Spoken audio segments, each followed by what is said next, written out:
Shalom shalom, Yesu ashimwe cyane, Imana ibaha umugisha.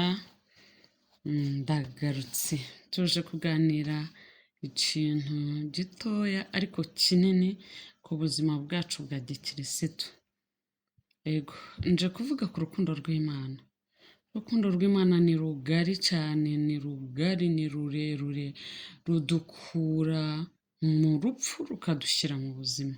Urukundo rw'Imana rwihanganira byose dukora ku buzima bwacu, rukongera rukatugarurira ubuzima, tukongera kubaho dutuje, tukongera kubaho tudafite ibibazo byinshi, tukongera kugira ubuzima.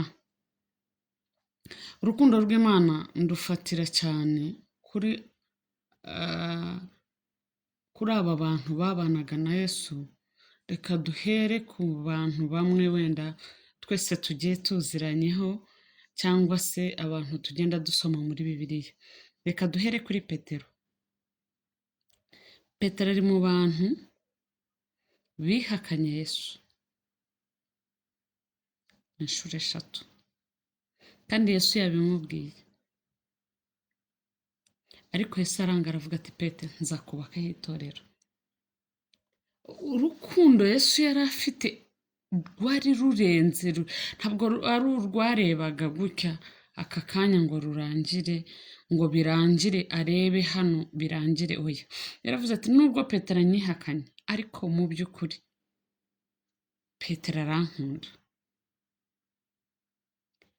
Arongera igitondo kimwe Yesu agiye kujya mu ijuru, arongera Petero abonye ari ku musaraba, abonye ari mu ntuza, bamugejeje mu rwobo, apfuye birangiye, bamuhambye. Petero aribwiriza abwira abandi bigishwa, arababwira ati muze. Ariko Yesu azutse ahita amenya ko Petero yasubiye mu kazi ke ko kuroba amafi. Arangije asubirayo ajya kumureba. Icyo nshaka kukubwira ni iki? Ndashaka kukubwira urukundo rw'Imana rurenga ibyo twakoze uyu munsi, rurenga uko twitwaye uyu munsi, rurenga uko tuvuga uyu munsi, rurenga ibihe ibyo ari byo byose twaba turimo gucamo uyu munsi, rukareba ejo, rukareba ejo.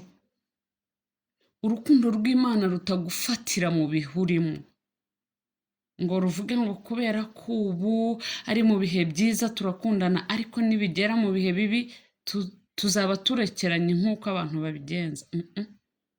Urukundo rw'Imana rurenga bino bintu. Ijambo ryo riratubwira ngo umubyeyi yabasha kwibagirwa umwana yabyaye, ngo nubwo biruhije, nubwo bigoye, umubyeyi ariko we byabasha kumubaho, ngo ariko we ntagashobora kutwibagirwa, ngo ndetse n'ikimenyimenyi ngo yaduciye nk'imanzi mu kiganza. Imanzi ni ikintu kidapfa kushira. Ubu tuno tuntu turi mu kiganza cyanjye ni utuntu tutabyuka mu gitondo ngo dusibangane, ntabwo bikunda. Bivuze iki rero? Bivuze ngo imanzi ni ukuvuga ngo yanciye nk'imanzi mu kiganza cye. Utu tuntu reka tutugereranye nk'imanzi, utu tuntu turi mu biganza byanjye reka duhinduke imanzi. Ni ukuvuga ngo ntago biteze kuzava mu kiganza cyanjye. Ijambo riravuga ngo ntiyaduciye nk'imanzi ku buryo tutabasha kuva mu biganza bye, ngo ntawatuvuvunura. Sinzi niba iryo jambo ntawabasha gukuraho.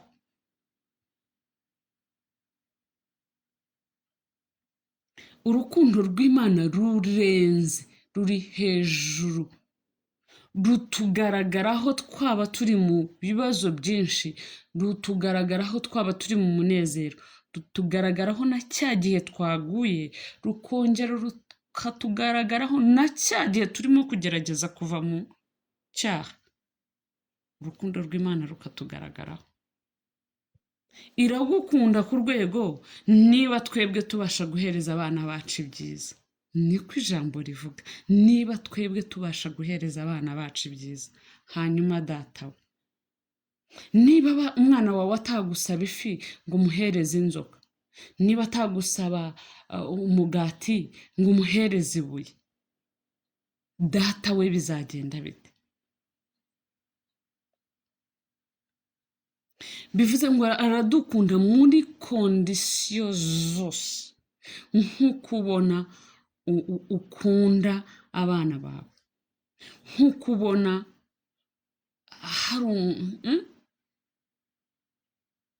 uko niko nayo idukunda, ariko yo ibirenza urukundo twakunda abana bacu, kuko tujya tubona ababyeyi babata, tujya tubona inshuti ziduta, tujya tubona abavandimwe batureka, ariko yo urukundo rwayo ruri ku mutima, hahandi ivuga ngo ntabwo mfite aho nashyira umuntu n'uwanjye, ni njyewe, ni ubuzima bwanjye. Mbese kuri twebwe Imana, ku Mana itureba, idukunda birenze, byatumye itanga umwana wayo w'ikinege.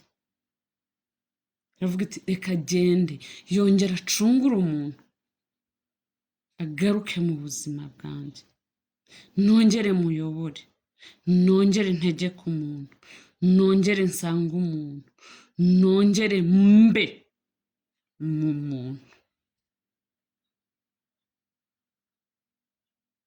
biragoye kumva urukundo rw'Imana, ariko nanone biroroshye kuyirebera mu rukundo. abantu bari mu rukundo birabaryohera, ariko abatararujyamo biragoye. hanyuma rero ndimo kubwira n'utararubona, n'utaratekereza ko Imana imukunda, ngo mubwire ngo karibu. ufite umuntu uhora ateze amaboko, sinzi ngo ibyo wakoze, sinzi ngo uko wabigenje, sinzi ngo uko wagenje, oya, icyo akeneye ni ukongera kuza, icyo akeneye ni ukongera kumwita data, icyo akeneye ni ukongera kuvugana nawe, icyo akeneye ni ukugaruka gusa. ibisigaye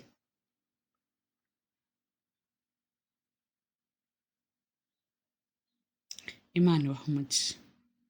ndababwira ngo urukundo rw'Imana rurenga byose, rutubabarira byose hatavuyeho na kimwe. ijambo riravuga nk'umwana w'ikirara yaragiye afata 8, abwira se ati mpa 8 ndashaka kugenda.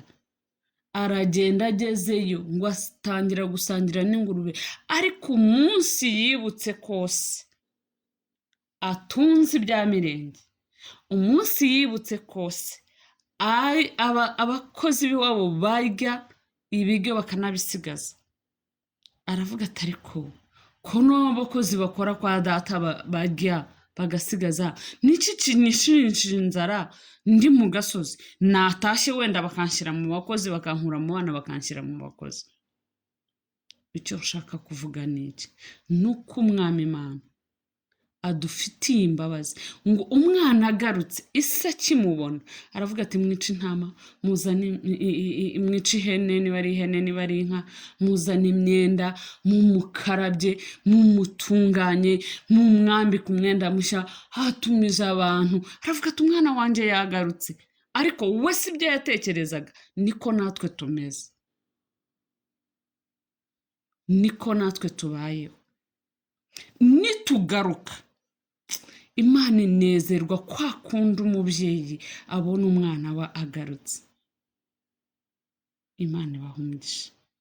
ndabakunda, mbifurije kubana n'umwami, mbifurije kongera kugaruka mu rukundo rw'Imana. imana ibaha umugisha mwese shalom